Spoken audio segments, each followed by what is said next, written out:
Bienvenue sur Geeko. Inutile aujourd'hui de présenter les téléphones portables de la marque Apple. Ceux-ci sont de véritables produits cultes ayant démocratisé l'utilisation des smartphones dès 2007. Et même si tout le monde connaît cette gamme, vous ignoriez peut-être que le design du premier modèle aurait pu être bien différent. On vous explique ça et 4 autres choses sur les premiers iPhones.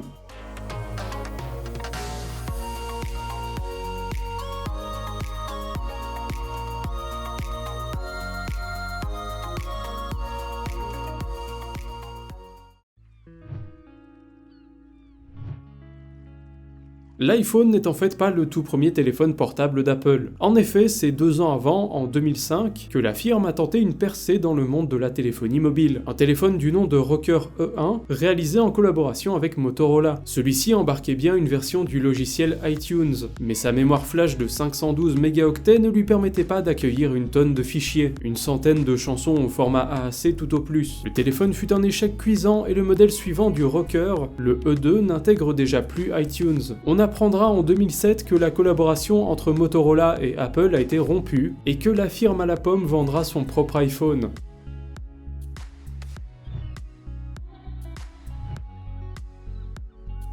Tony Fadell, le superviseur du développement de l'iPod, a révélé cette petite anecdote. Apple avait au départ imaginé l'iPhone comme un iPod avec un module téléphonique à l'intérieur. Son design ressemblait beaucoup à un iPod, avec la même interface mais embarquait des fonctionnalités comme un menu pour les contacts. Ce prototype possédait aussi une molette qui donnait l'impression d'utiliser un cadran rotatif. La molette utilisait un rétroéclairage pour mettre en avant en bleu les contrôles musicaux et en orange les chiffres pour passer un appel. C'est après 7 à 8 mois de développement que Steve Jobs a décidé de changer pour adopter la technologie multitouch d'un écran tactile.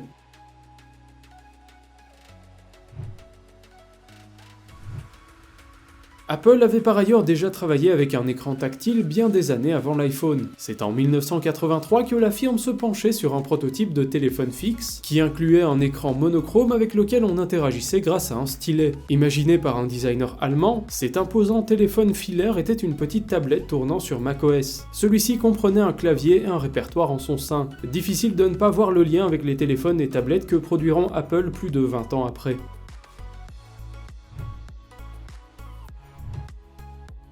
L'écran de l'iPhone aurait pu être bien différent puisque, à l'origine, celui-ci devait être en plastique. Lorsque Steve Jobs a eu les premiers prototypes en main, il a absolument voulu passer au verre, ce qui donnerait un résultat plus noble et élégant selon lui. Le choix fut porté sur le Gorilla Glass, un verre réputé solide et inrayable. Ce dernier fut inventé par l'entreprise Corning dans les années 60. L'entreprise qui était à court de clientèle à l'époque ne possédait pas d'usine capable de fabriquer les écrans dans le délai imparti. Mais Steve Jobs a poussé le directeur à relever le défi.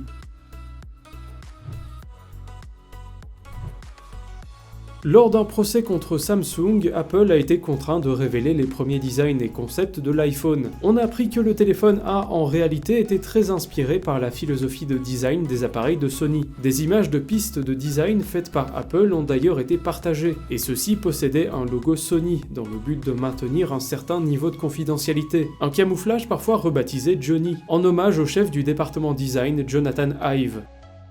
Merci d'avoir regardé cette vidéo jusqu'au bout. Si vous avez aimé, n'hésitez pas à laisser un pouce vers le haut, à partager, à vous abonner à la chaîne pour ne pas manquer les prochaines vidéos. Et dites-nous aussi dans les commentaires si vous possédez ou avez déjà eu un iPhone.